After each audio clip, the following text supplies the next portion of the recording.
Hello guys, this is Jess here and once again welcome back to Civil Easy. इस class में हम surveying पढ़ने वाले हैं। तो सर्वेइंग में जो लास्ट टॉपिक हमने पिछली क्लास में डिस्कस किया था वो था प्रिंसिपल्स ऑफ सर्वेइंग, एंड इस वीडियो में हम डिस्कस करने वाले हैं उसके आगे का टॉपिक जो है precision in surveying and errors in surveying. इसके बाद भी टॉपिक्स हैं, तो जहाँ तक हो पाएगा वहाँ तक हम टॉपिक को कवर करेंगे। तो इसमें पहला टॉपिक है प्रिसीजन इन सर्वेइंग, सर्वेइंग कार्य में परिशुद्धता। देखिए, सर्वेइंग कार्य में परिशुद्धता किन बातों पर निर्भर करती है और इसका मेन पर्पस क्या होता है, ये परिशुद्धता क्यों होनी चाहिए सर्वेइंग कार्य में, इन चीज़ों को हम इस टॉपिक में डिस्कस करने वाले हैं। तो सबसे पहला क्या है कि सर्वेक्षण कार्य की परिशुद्धता निम्न कारकों पर निर्भर करती है। पहला है सर्वेक्षण का प्रयोजन, किस पर्पज से आप सर्वेक्षण कर रहे हैं, ये चीज़ काफ़ी ज़्यादा इम्पॉर्टेंट होती है किसी भी सर्वेइंग की परिशुद्धता की, उसकी मतलब उसमें किसी भी प्रकार की एरर ना हो, इस बात पे भी डिपेंड करती है कि पर्पज़ क्या है और नीड क्या है उस सर्वेक्षण का। उसके बाद दूसरा है क्षेत्र का विस्तार तथा प्रकार। दूसरा जो है क्षेत्र का विस्तार तथा प्रकार। देखिए, अगर क्षेत्र बड़ा होगा, मान लीजिए आपको एक काफ़ी ज़्यादा बड़े एरिया में सर्वेक्षण कार्य करना है, तो वहाँ पे एरर्स आने के चांसेस ज़्यादा रहेंगे। लेकिन अगर वहीं पे आपके पास कोई छोटा एरिया है जिसका सर्वे करना है, तो छोटे एरिया में एरर्स आने के चांसेस कम होते हैं। उसके बाद दूसरा क्या है कि प्रकार कैसा है, जो भी आपको क्षेत्रफल मिला है, अगर वो समतल है तो समतल क्षेत्र में आप किसी भी प्रकार का सर्वे कार्य आसानी से कर सकते हैं। वहीं पे अगर ऊबड़ खाबड़ है तो क्या होगा कि आप वहाँ पे थोड़ी सी प्रॉब्लम होगी सर्वे करते टाइम, जिससे क्या होगा कि आपके सर्वे वर्क में एरर्स आने के चांसेस बढ़ जाएंगे। तो इसीलिए क्षेत्र का विस्तार और प्रकार भी डिपेंड करता है उसकी परिशुद्धता में। विस्तार कैसे डिपेंड करता है, क्लियर हुआ होगा, और प्रकार कैसे डिपेंड करता है। विस्तार मतलब हुआ कि क्षेत्र की लंबाई चौड़ाई कितनी है। अगर लंबाई चौड़ाई ज़्यादा होगी तो आपको कई सारे स्टेशंस मानने होंगे वहाँ पे, जिस वजह से हो सकता है कि कोई स्टेशन सेलेक्ट करने में गलती हो जाए, या फिर किसी भी स्टेशन पर रीडिंग लेते टाइम गलती हो जाए। तो इस वजह से विस्तार की वजह से इन कारणों की वजह से एरर्स आ सकते हैं। उसके बाद प्रकार हमने बताया कि अगर समतल है तो एरर्स आने के चांसेस कम होंगे, वहीं पे अगर ऊबड़ खाबड़ ज़मीन है तो एरर्स आने के चांसेस ज़्यादा होंगे।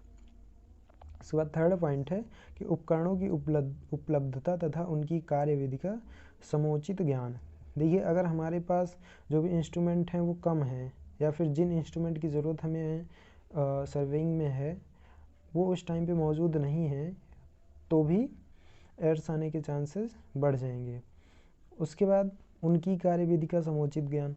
मान लीजिए आपके पास कोई लेटेस्ट टेक्नोलॉजी वाला इंस्ट्रूमेंट है, अब उसे कैसे रीड करना है, कैसे उसे ऑपरेट करना है, उस पर रीडिंग कैसे लेनी है, अगर ये सारी चीज़ें सर्वेयर को नहीं पता है तब भी एरर्स आ जाएंगी। तो ये जो भी वहाँ पे सर्वेयर नियुक्त हो, जिस भी सर्वेयर को वहाँ पे हायर किया गया हो, उसके पास प्रॉपर नॉलेज होनी चाहिए किसी भी इंस्ट्रूमेंट को ऑपरेट करने के लिए, उस पर रीडिंग पढ़ने के लिए, और उसे यूज़ में कैसे लाया जाता है, उन सारी चीज़ों की अच्छी खासी नॉलेज होनी चाहिए, अदरवाइज़ एरर्स आएंगे ही आएंगे।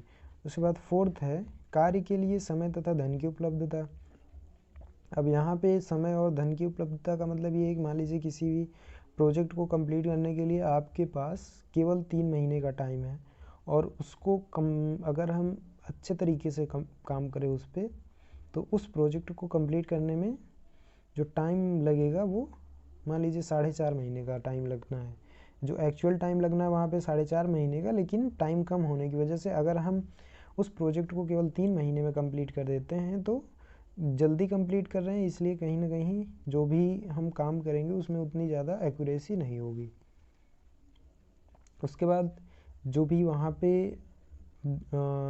मनी है, धन है, अगर वो कम अमाउंट में है, जितने का प्रोजेक्ट होना चाहिए अगर उससे कम में है, तो हमें कहीं ना कहीं जो भी मटेरियल्स यूज़ करेंगे वो उनकी क्वालिटी अच्छी नहीं होगी, या फिर जो भी इंस्ट्रूमेंट लाएंगे वो कहीं ना कहीं उसमें भी एरर्स होगी, अच्छी क्वालिटी के इंस्ट्रूमेंट नहीं होंगे, तो जिससे कि एरर्स आएंगे। उसके बाद लास्ट पॉइंट है आरेखण तथा नक्शा बनाने का पैमाना। देखिए अगर अब मान लीजिए आपने जो भी सर्वेइंग का काम था आपने अच्छे तरीके से किया, बट जो भी वहाँ पे अलाइनमेंट था या फिर डिज़ाइन करनी थी, प्लॉटिंग करनी थी, और उसके बाद प्लॉटिंग के बाद आपको जो भी मैप तैयार करना था उसकी अगर स्केलिंग आपसे गड़बड़ हो गई तो भी एरर आ जाएगी। तो इसीलिए स्केलिंग करते टाइम हमें काफ़ी ज़्यादा सावधान रहना पड़ता है, और स्केलिंग जो हम लेते हैं वो काफ़ी ज़्यादा सावधानी के साथ ली जाती है कि जिससे कि प्लॉटिंग करते टाइम और मैपिंग के टाइम पे कोई भी एरर ना आए। तो ये सारी चीज़ें किसी भी सर्वे वर्क के लिए जो एक्यूरेसी होती है इन सारी बातों पर डिपेंड करती है। पहला पर्पस, दूसरा जो विस्तार है क्षेत्र का, और क्षेत्र कैसा हमारे पास, जो फील्ड है वो कैसी है उस पर डिपेंड करेगा। हमारे पास इंस्ट्रूमेंट कैसे हैं, किस टाइप के हैं, और उनको ऑपरेट करने की नॉलेज कैसी है उस पर भी डिपेंड करेगा। उसके साथ साथ टाइम कितना है, और जो भी मनी है, धन है, वो कितने अमाउंट में है, क्या हमारी नीड के अकॉर्डिंग मनी है या नहीं है। तो इन सारी चीज़ों पे एक्यूरेसी, सर्वेइंग की जो एक्यूरेसी होती है वो इन सारी बातों पे डिपेंड करती है। उसके बाद नेक्स्ट टॉपिक है एरर्स इन सर्वेइंग। देखिए सर्वेक्षण कार्य में मेनली 3 तरह के एरर्स आती हैं। पहला प्राकृतिक, दूसरा उपकरण, और तीसरा व्यक्तिगत। Personal errors, instrumental errors and natural errors. तो देखिए नेचुरल एरर्स जो होंगी वो जो भी प्रकृति की वजह से अगर कोई भी एरर्स आती है, प्रकृति कैसे, मान लीजिए मौसम ख़राब हो गया, आंधी आ गई सर्वेइंग करते टाइम पे, या फिर टेम्परेचर कम या ज़्यादा है। अब ताप बोला गया तो ताप यहाँ पे कम भी हो सकता है और ताप ज़्यादा भी हो सकता है। उसके बाद क्या बारिश तो नहीं हुई है या बारिश तो नहीं हो रही है सर्वेइंग के टाइम पे, तेज़ धूप भी कारण बन सकती है। उसके बाद जो भी आप रीडिंग्स पढ़ते हैं वो मान लीजिए dumpy level, auto level, theodolite या इन सारी किसी भी उपकरण की हेल्प से पढ़ते हैं, तो उसमें क्या होता है कि मिरर्स लगे होते हैं, जिनसे कि क्या हो सकता है कि अपवर्तन और परावर्तन के कारण भी कहीं ना कहीं एरर्स आ सकती हैं। उसके बाद चुंबकीय दिक्पात, मतलब लोकल अट्रैक्शन जो होता है, मैग्नेटिक फील्ड मौजूद होने की वजह से मान लीजिए आप कंपास की हेल्प से डायरेक्शन डिसाइड कर रहे हैं, नॉर्थ साउथ डायरेक्शन किधर है, तो उससे क्या होगा कि अगर वहाँ पे मैग्नेटिक फील्ड मौजूद है तो जो भी नॉर्थ साउथ पोल होगा डिनोट करेगा, वो कहीं ना कहीं भी उसका झुकाव चेंज हो सकता है। और वो कैसे हो सकता है, मैग्नेटिक डिक्लाइनेशन की वजह से, मतलब चुंबकीय दिक्पात की वजह से। इसके बाद मतलब ये सारे कारण बन सकते हैं प्राकृतिक त्रुटियों के। एक बार फिर से देख लेते हैं कि मौसम ख़राब हो सकता है, आंधी, ताप, वर्षा, तेज़ धूप, अपवर्तन और चुंबकीय दिक्पात।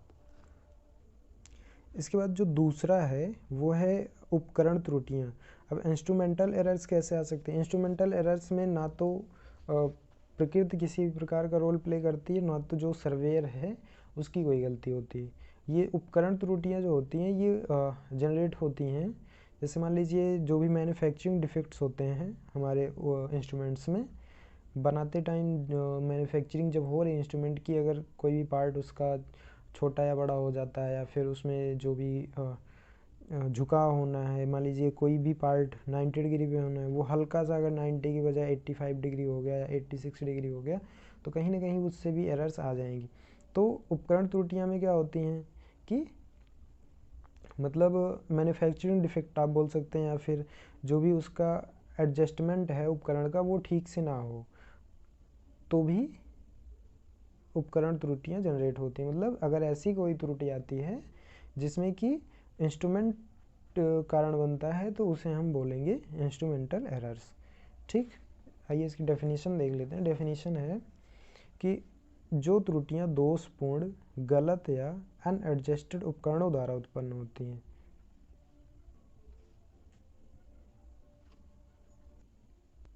तो आई होप आपको इंस्ट्रूमेंटल एरर क्लियर हुई होगी। अगर क्लियर नहीं है तो एक बार फिर से जल्दी से देख लेते हैं कि ऐसी कोई भी एरर जो दोषपूर्ण, गलत या अनएडजस्टेड उपकरणों की द्वारा से होता है, उसे हम इंस्ट्रूमेंटल एरर बोलते हैं। दोषपूर्ण का मतलब है कि जो भी इंस्ट्रूमेंट है उसमें कोई कमी हो या फिर उसका जो एडजस्टमेंट है वो गलत हुआ हो, तो उसकी वजह से इंस्ट्रूमेंटल एरर जनरेट होती हैं। उसके बाद लास्ट वन है हमारे पास पर्सनल एरर्स। पर्सनल एरर्स जो होती है ये आती है, जैसे मान लीजिए जो भी व्यक्ति वहाँ पे सर्वे कर रहा है, जो भी इंजीनियर है, साइट इंजीनियर है, अगर उसके अंदर देखने की, बोलने की, सुनने की, इन सब चीज़ों की क्षमता से रिलेटेड कोई कमी है, मान लीजिए उसे कम सुनाई देता हो या आँख में प्रॉब्लम हो जिसकी वजह से वो रीडिंग ना पढ़ पाए। अब सुनने का मतलब ये है कि जो भी स्टाफ मैन होता है, अगर उसने कोई रीडिंग बोली और यहाँ पे उसे नोट डाउन करना है सर्वेयर को, और उसे 85 की बजाय 87 सुनाई दे जाए, तो ऐसा क्यों होगा? मतलब कहीं ना कहीं उसको सुनने में प्रॉब्लम हो रही है, तो ये क्या होंगी? पर्सनल एरर्स होंगी।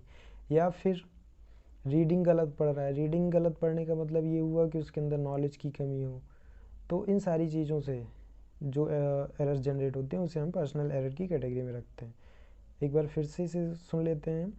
जैसे सुनने में, बोलने में, देखने में या फिर नॉलेज के अभाव की वजह से जो त्रुटियां जनरेट होती हैं उसे हम पर्सनल एरर कहते हैं। अब आइए इसकी जल्दी से देख लेते हैं डेफिनेशन क्या है। तो इसकी डेफिनेशन है कि ऐसी त्रुटियां जो सर्वेक्षण की लापरवाही, भूल, अकुशलता, जल्दबाजी, स्वस्थ न होने या कमज़ोर दृष्टि के कारण उत्पन्न होती हैं व्यक्तिगत त्रुटियां कहलाती हैं। जो चीज़ हमने आपको पीछे बताई वही यहाँ भी बोला गया है कि जो सर्वेक्षक, जो सर्वेयर वहाँ पे होता है उसकी लापरवाही, कोई भी गलती भूल कर जाता है, या फिर अकुशलता की वजह से, जल्दबाजी में, या फिर स्वस्थ ना होने की वजह से, या कमज़ोर दृष्टि की, तो ये सारी चीज़ें कारण बनती हैं पर्सनल एरर के लिए। तो इसीलिए जो सर्वेक्षण के लिए जो भी हम सर्वेयर चुनते हैं, हायर करते हैं, वो सक्षम व चुस्त व्यक्ति को ही लगाना चाहिए। तो ये नोट पॉइंट आप हमेशा ध्यान रखेंगे कि सर्वेक्षण के लिए हमेशा सक्षम व चुस्त व्यक्ति ही लगाया जाता है। तो अभी तक जो भी हमने 3 प्रकार की त्रुटियां पढ़ी, इनको वर्गीकृत किया गया, इन्हें 2 कैटेगरीज में रखा गया है। और ये जो त्रुटियों का वर्गीकरण है ये काफ़ी ज़्यादा इम्पॉर्टेंट है, ये एग्ज़ाम में पूछा भी जाता है। तो देखिए इन्हें कैटेगराइज्ड कैसे किया गया है। पहला है संचयी त्रुटि, क्यूमुलेटिव एरर, या इसे हम सिस्टमैटिक एरर के नाम से भी जानते हैं। तो चाहे संचयी त्रुटि आ जाए एग्ज़ाम में, चाहे क्यूमुलेटिव एरर के नाम से आ जाए, या फिर सिस्टमैटिक एरर के नाम से आ जाए, हमें क्यूमुलेटिव एरर को ही एक्सप्लेन करना होगा। उसके बाद दूसरा है प्रतिकारी त्रुटि, जिसे हम कंपनसेटिंग एरर के नाम से भी जानते हैं।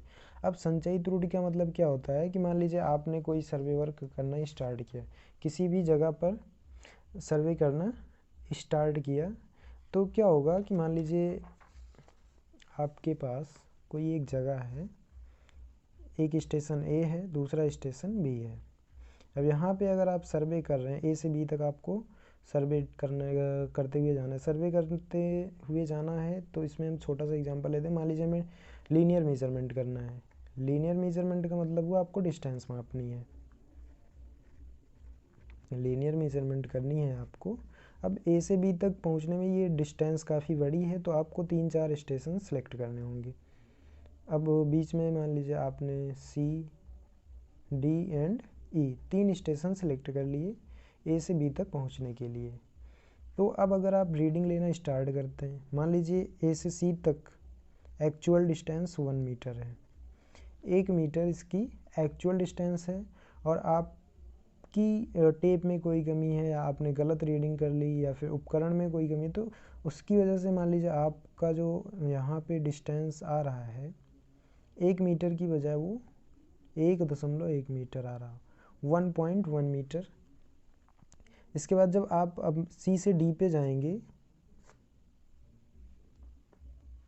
तो सी से डी के लिए क्या होगा, फिर आप सी से, अब यहाँ तक तो आपने मेज़रमेंट कर ली, इसके बाद आप जब आगे कंटिन्यू करेंगे, अब मान लीजिए ये इसकी जो एक्चुअल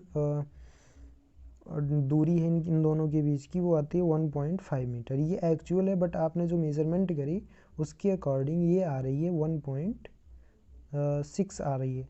तो अब फिर ऐसे ही अगर हम सारी डिस्टेंस को मेज़र करते जाते हैं तो क्या होगा, बाद में ये सारी एरर्स जुड़ जाएंगी। अब मान लीजिए ये भी 1.5 मीटर है, ये आ रही है 1.65 आ रही है, या और ये 1 मीटर है एक्चुअल डिस्टेंस, बट ये आ रही है 1.2 मीटर। तो अब इन सब में आप देखेंगे तो एरर्स आ रही हैं। जब इसी को हम टोटल कर लेंगे तो क्या होगी, 1 1 2 1 3 1 4 और 2 6 2 8 6 14 1 15। तो कहीं ना कहीं ये जो होगा आना चाहिए इसे 1 2 2 1 3 3 1 4 1 5 मीटर, इसे टोटल आना चाहिए 5 मीटर। बट ये आ कितना रहा है, 1 मीटर, ये 1 1 2 2.7, उसके बाद 3.7, 4.35 आ जाएगा, उसके बाद 5.35 और ये आ जाएगा 5.55, ये आ जाएगा 5.55 के आसपास आ जाएगा। तो आना चाहिए था 5 मीटर और आ कितना रहा है 5.55 मीटर। तो क्या होगा, कहीं ना कहीं ये सारी एरर्स एक दूसरे के साथ जुड़ रही हैं। तो अगर किसी भी मेज़रमेंट को करते टाइम एरर्स एक दूसरे में जुड़ते जाते हैं तो उसे हम बोलते हैं क्यूमुलेटिव या सिस्टमेटिक एरर्स के नाम से जानेंगे। वहीं पे प्रतिकारी त्रुटि क्या होती है, अब देखिए यहाँ पे क्या हुआ कि ये जुड़ी है, मतलब डिस्टेंस बढ़ी है, डिस्टेंस बढ़ने की वजह से डिस्टेंस घट भी सकती है। तो ज़रूरी नहीं है कि हमेशा 1 मीटर का 1.1 मीटर ही है। कई बार क्या होता है, टेप छोटी हो गई तो वो घट के 1 मीटर की जगह पे आ सकता है 0.9 मीटर। तो एरर जो होती है वो पॉजिटिव भी हो सकती है और नेगेटिव भी हो सकती है। तो आप इस चीज़ को ध्यान देंगे कि एरर्स या तो पॉजिटिव हो सकती है या तो नेगेटिव, ज़रूरी नहीं हमेशा पॉजिटिव ही है या फिर हमेशा नेगेटिव ही है, पॉजिटिव और नेगेटिव दोनों हो सकती है। तो ये बात हुई क्यूमुलेटिव एरर की। क्यूमुलेटिव एरर कौन सी होती है, तो आप बोलेंगे सिंपल सा, क्यूमुलेटिव एरर्स ऐसी होती हैं जिसमें कि एरर्स जो होती हैं वो बढ़ती जाती है। अब उसके बाद बात आती है प्रतिकारी या कंपनसेटिंग एरर, जिसे हम एक्सीडेंटल एरर्स के नाम से भी जानते हैं। मान लीजिए फिर से आपके पास यही ए से बी पॉइंट ही है, लेकिन इस बार क्या हो रहा है, आपने फिर से वही सी डी और ई 3 पॉइंट्स आपने इंटरमीडिएट साइट के लिए ले रखा है। अब क्या होगा इसमें, कंपनसेटिंग एरर में ये होता है, मान लीजिए यहाँ पे एक्चुअल डिस्टेंस 1 मीटर थी और आपने मेज़र करी तो ये आई 1.1 मीटर। तो यहाँ पे आप देखेंगे तो ये डिस्टेंस बढ़ रही थी, ये क्या हो जाएगी पॉजिटिव एरर। लेकिन वहीं पे ये जो दूसरी एक्चुअल डिस्टेंस थी ये 1.5 मीटर थी। अब क्या हुआ, ये 1.5 मीटर ना आके कितना आ जाए 1.4 मीटर ही आ जाए। मतलब क्या हुआ, इस बार डिस्टेंस एक्चुअल की जगह पे उससे कम हो गई। तो कहीं ना कहीं ये नेगेटिव एरर हो गई। फिर यहाँ पे जो आनी चाहिए थी वो 1.5 मीटर फिर से आनी चाहिए थी, लेकिन जब हम मेज़र कर रहे हैं तो मेज़र करते टाइम जो डिस्टेंस है मान लीजिए फिर से घट गई, ये 1.4 मीटर हो गई। ठीक, इसके बाद अब ये जो है ई से बी के बीच की जो डिस्टेंस एक्चुअल डिस्टेंस है वो 1 मीटर है। बट जब हम यहाँ पे फिर से मेजरमेंट करते हैं तो ये 1 मीटर ना कि 1.1 मीटर आ जाती है। तो यहाँ पे देखेंगे तो इसमें नेगेटिव एरर आ रही है और इसमें पॉजिटिव एरर आ रही है। तो आप देखेंगे कि एक पॉजिटिव, दूसरी नेगेटिव, फिर पॉजिटिव। तो क्या हो रहा है कि अगर एक बार डिस्टेंस ज़्यादा हो जा रही है तो दूसरी बार कम हो जा रही है। तो क्या है, जो भी एरर आ रही है वो एक दूसरे के साथ कैंसिल आउट हो जा रही है। तो इसका मतलब ये हुआ कि एरर्स एक दूसरे के साथ कैंसिल आउट होके ज़ीरो हो जा रही है। तो अगर इस प्रकार की एरर कोई आती है कि जिसमें एक पॉजिटिव, दूसरी नेगेटिव, फिर नेगेटिव पॉजिटिव ऐसे अगर हो रहा है तो उसे हम बोलेंगे कंपनसेटिंग एरर के नाम से जानते हैं। और ये एरर्स नेग्लिजिबल होती हैं, इन्हें हम ना के बराबर मान के चलते हैं। ठीक, तो आई होप आपको क्लियर हुआ होगा कि संचयी त्रुटि क्या होती है और प्रतिकारी त्रुटि क्या होती है। क्यूमुलेटिव एरर जो होती हैं वो जुड़ती जाती हैं, बट जो कंपनसेटिंग एरर होती है वो कभी बढ़ रही है कभी घट रही है, तो वो क्या होती है, घट बढ़ के वो ज़ीरो हो जाती है। आइए जल्दी से इसकी थ्योरी देख लेते हैं क्या है। तो थ्योरी में अगर आप देखेंगे तो पहला है क्यूमुलेटिव एरर। इसमें ये है कि ये एक ही दिशा में और कार्य के आगे बढ़ते रहने पर संचित होती रहती है। मतलब अगर घट रही है तो घटेगी ही, अगर बढ़ रही है तो बढ़ती ही जाएगी। इसकी वजह से माप वास्तविक माप से या तो बढ़ जाती है या फिर घट जाती है। देखिए अगर पॉजिटिव एरर्स आती है, जैसे यहाँ पे आपने जो एग्जांपल हमने लिया, यहाँ पे क्या एरर्स हर बार बढ़ती जा रही है, तो वो पॉजिटिव एरर है। तो अगर पॉजिटिव एरर आई तो माप क्या होगी, मेजरमेंट क्या होगी, बढ़ जाएगी। अगर नेगेटिव एरर आ रही है तो माप जो है वास्तविक माप से घट जाएगी। तो वही बोला गया कि इसकी वजह से वास्तविक माप से माप या तो घट जाती है या फिर बढ़ जाती है। उसके बाद ऐसी त्रुटि जिसमें माप बढ़ जाए उसे धनात्मक त्रुटि कहते हैं, और जिसमें माप घट जाए उसे ऋणात्मक त्रुटि कहते हैं। क्लियर। एग्जाम्पल आप देखेंगे तो एग्जाम्पल में आपको जो हमने एग्जाम्पल में समझाया है उसी तरह यहाँ पे भी एग्जाम्पल दिया गया है, तो आप समझ सकते हैं एग्जाम्पल को देख के कि क्या बोला गया है। देखिए यहाँ पे क्या है, मेजरमेंट में ये यहाँ से यहाँ तक 1 मीटर था, लेकिन ये 1.1 मीटर आया। ये 2.2 मीटर आना चाहिए था, ये 2.2 मीटर आ गया। 3 मीटर आना चाहिए। तो यहाँ पे क्या है, एरर्स जो है वो बढ़ती जा रही, इसीलिए हम इसे धनात्मक त्रुटि बोलेंगे। और इसमें क्या है कि 1 मीटर की जगह पे 0.9 मीटर आ गया, ये 1.8 मीटर, 2 मीटर आना चाहिए था, 1.8 मीटर आ गया। तो इसमें घट रहा है, तो इसीलिए हम बोलेंगे इसे नेगेटिव एरर या ऋणात्मक त्रुटि। उसके बाद दूसरा था आपके पास प्रतिकारी त्रुटि, या जिसे हम बोलते हैं कंपनसेटिंग एरर। तो इसमें क्या है कि ऐसी त्रुटि कभी एक दिशा में बढ़ती है तो कभी दूसरी दिशा में घटती है। तो देखिए क्या है, इसमें अगर हम देखेंगे तो एक दिशा में बढ़ती है तो कभी दूसरी दिशा में घटती है, जिस वजह से अंत में त्रुटि का प्रभाव नगण्य हो जाता है। हमने एग्जाम्पल में आपको बताया, देखिए एग्जाम्पल में हमने आपको यही बताया था कि कभी पॉजिटिव कभी नेगेटिव, कभी नेगेटिव कभी पॉजिटिव। तो इससे क्या होता है, जो भी एरर आती है वो एक दूसरे के साथ कैंसिल आउट करके ज़ीरो हो जाती है, नगण्य हो जाती है। इसके बाद नेक्स्ट टॉपिक है सर्वेक्षण कार्य में अनुमत को हम बोलते हैं अधिकतम त्रुटि, परमिसिबल एरर्स इन सर्वेइंग। इसको भी आइए देख लेते हैं। इसमें क्या है कि सर्वेक्षण कार्य में अधिकतम त्रुटि की सीमा क्षेत्र की भौगोलिक स्थिति, मौसम, सर्वेक्षण के प्रकार, उपकरणों की परिशुद्धता, सर्वेक्षक की मानसिक रुचि, समय व धन की उपलब्धता आदि पर निर्भर करती है।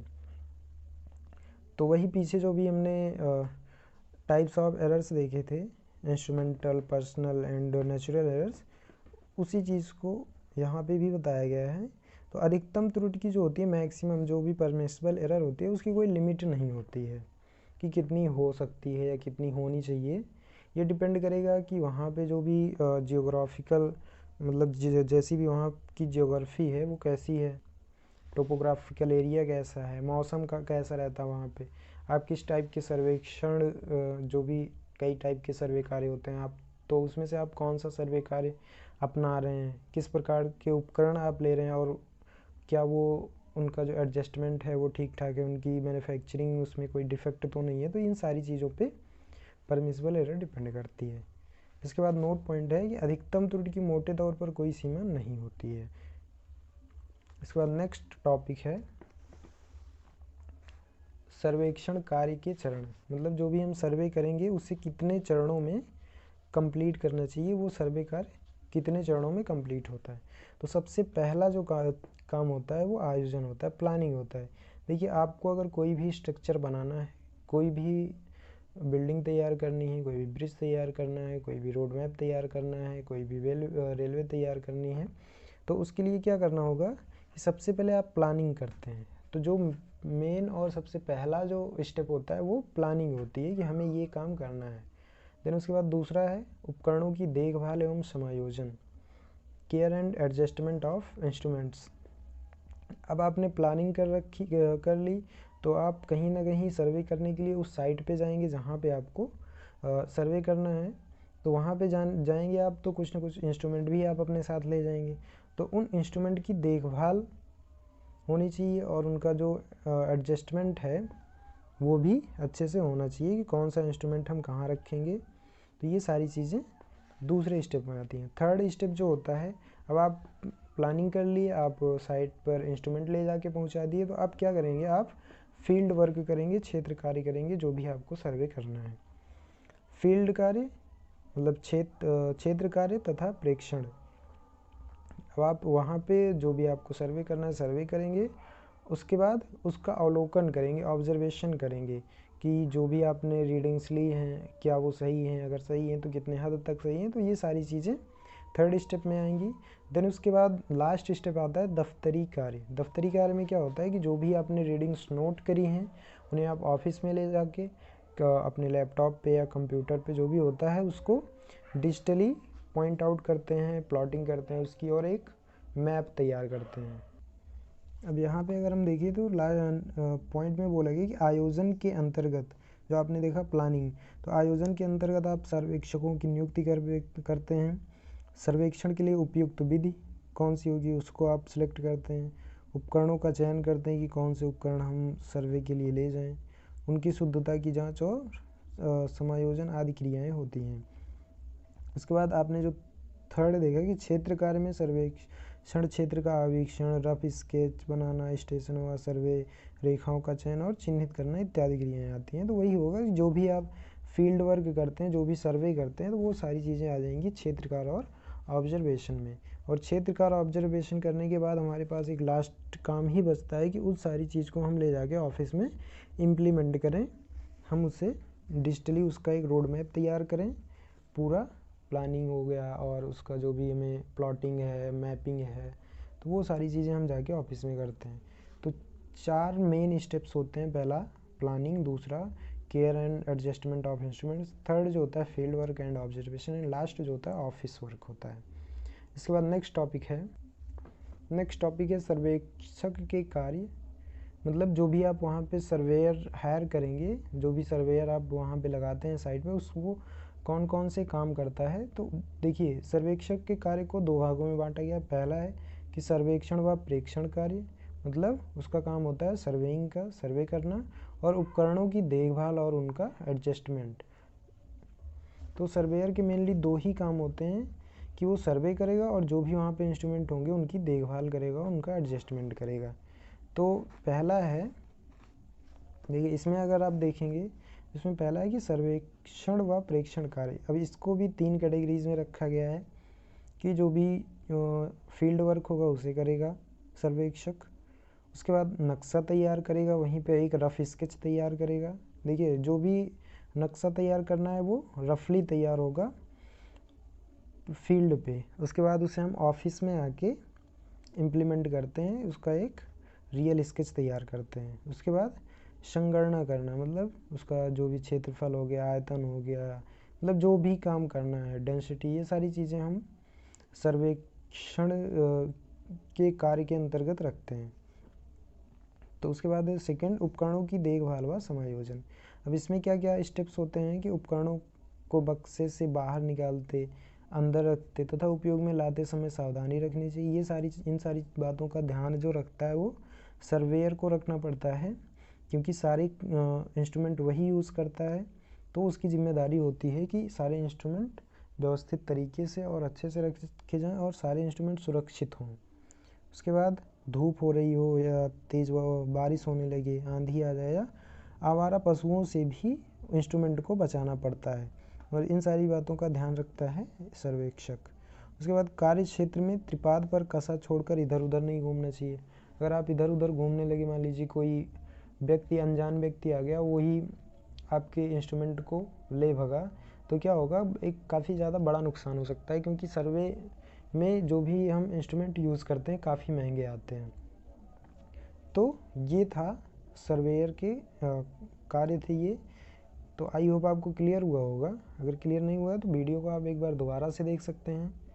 तो अभी के लिए बस इतना ही, मिलते हैं नेक्स्ट वीडियो में, तब तक के लिए जय हिंद, जय भारत।